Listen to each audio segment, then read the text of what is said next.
C'est parti. Dave Morissette. On est de retour avec cette belle victoire du Canadien ce soir, 2-1 contre les Nordiques de Québec. C'était le troisième match. Les Nordiques qui menaient dans cette série 2-0 avant la rencontre de ce soir. Ce qui s'est passé avant la rencontre, c'est que Mario Roberge est allé voir, a joué dans la tête de Ron Extall, qui, d'après plusieurs, était meilleur, dominait Patrick Roy. Eh bien, on l'a avec nous, celui qui a changé la série dans ce match-là. C'est mon ami Mario Roberge, le numéro 32 du Canadien. Mario, tout d'abord, on voit les images présentement. Je veux savoir comment vas-tu, mon chum, puis qu'est-ce que tu as à nous raconter sur ce que tu as fait ce match-là? Premièrement, Dave, ça va très bien. Et puis, ce que j'ai à te raconter de ça, c'est que, premièrement, j'ai un plaisir fou à revoir ces matchs-là. C'est sûr que j'ai pas joué, j'ai joué rien que le premier match, mais il reste que nous autres, dans ce temps-là, Dave, tu sais, hein, on avait la division Adams, puis c'est durant la saison régulière qu'on réglait les comptes. En séries éliminatoires, là, je pense que tout le monde va être d'accord avec moi en regardant ces matchs-là. Notre bâton ne serait pas rien qu'à jouer avec la rondelle. Là. On peut constater là, que, écoute, je ne peux pas te dire le nombre de pénalités que j'ai vues jusqu'à présent durant la série, là, mais il reste que j'ai beaucoup de plaisir à voir ça. Puis c'est sûr que, bon, on peut parler de l'affaire d'Extar, mais il reste que dans mon livre à moi, ça a été les plus belles années de ma vie, c'est sûr. Ça. Mario, vous étiez 12 Québécois en uniforme tous les soirs. 3 entraîneurs québécois, Jacques, bien entendu, en compagnie de Jacques Laperrière et Charles Tifo. Est-ce que c'était rassembleur pour vous là, d'être là, des gars du Québec, jouer contre les Nordiques? Tout d'abord, Michel, je suis content de te parler. Moi, c'est parce que je ne vous vois pas, c'est pour ça que j'ai comme réalisé que tu étais là, mais c'est un honneur pour moi de te parler. Je suis content que tu m'emmènes sur le sujet des joueurs québécois. C'est effectivement, je pense qu'on était 12, 13 ou 14, ce que je ne peux pas dire, mais on était pas mal plus nombreux qu'aujourd'hui. Et puis ça, je pense qu'à Montréal, on est tous d'accord à dire que la pression des médias est forte. Et puis nous, ben, dans ce temps-là, on ne la ressentait pas bien. On ne peut pas la ressentir, on était trop nombreux. Tantôt, on peut aller voir Patrick dans la chambre, c'était Jean-Jacques Daigneault, Patrice Brisebourg. On avait le choix, tout dépendant des matchs, tout dépendant des joueurs du match.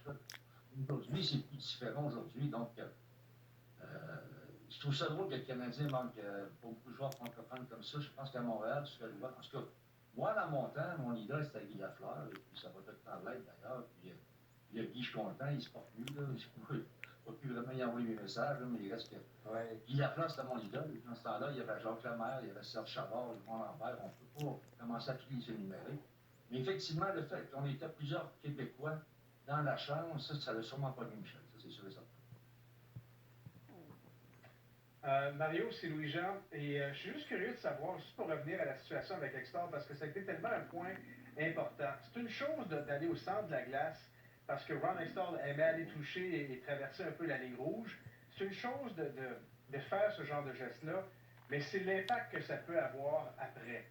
Des fois, j'imagine sur le banc, les joueurs voyaient, OK, on est en train de les déranger, on déstabilise Ron, mais on déstabilise l'équipe. Est-ce que concrètement, vous voyez que vous étiez en train de jouer dans leur tête avec cette équipe-là et que vous aviez vu concrètement que ça donnait quelque chose?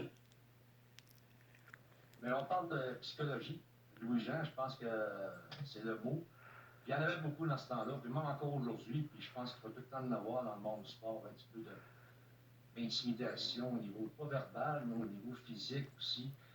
Des paroles qui vont faire mal, mais il y a aussi le fait que, bon, quand on cherche une étincelle, surtout, c'est le mot que je cherchais, l'étincelle, la fameuse étincelle que souvent on veut avoir, là, mais je pense que ça l'a été. Ça, c'est arrivé, c'est arrivé d'une façon bizarre, parce que Carbo, mon capitaine, Guy Carbonneau, c'est un fin analyste, puis lui, parce qu'on avait tous des rituels dans ce temps-là. Moi, je me plaçais pas loin d'un rouge dans notre rituel, et puis c'est Carbo qui m'a mis la puce à l'oreille en me disant, mets un de tes patins sur le point de mise en jeu. Ça a commencé comme ça. Je n'ai même pas demandé non plus. Il ne m'aurait pas dit, il aurait dit, tu vas le découvrir toi-même.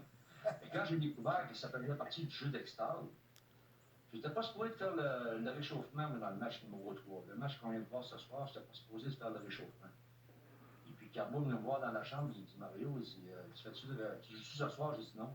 Il dit, on ne savait pas d'avance, les autres, qui jouaient et qui ne jouaient pas. C'était vraiment au début du match, souvent qu'on pouvait le savoir. Et puis c'est là que Carbo m'a dit, il dit Mario, tu joues ce soir? J'ai dit non. Il dit, est-ce que tu fais le warm-up, le réchauffement? Là, j'ai dit non plus. Là, il m'a dit non. J'ai dit non. Il était voir Jacques Demers. Je pense que ça, c'est non. Bon, c'est bon. Parce que quand j'ai vu que Carbo a passé devant moi avec un petit clin d'œil en passant, Jacques suivait derrière, lui, avec ses lunettes, puis sa gomme, puis Mario. Méo, tu fais le warm-up à soir. Donc, ça, là, ça a été, selon moi, un des points tournants dans toute la série qu'on vit présentement. C'est bon. Sauf que là, moi, j'ai été obligé de dire ça à mes coéquipiers. Avant ce fameux match-là, j'ai été obligé de dire à mes coéquipiers que, parce que nous aussi, on avait un rituel. J'ai dit, le rituel qu'on fait avec moi en plein centre de patinoire, on va oublier ça pour ce soir. J'ai d'autres choses à faire de plus importantes.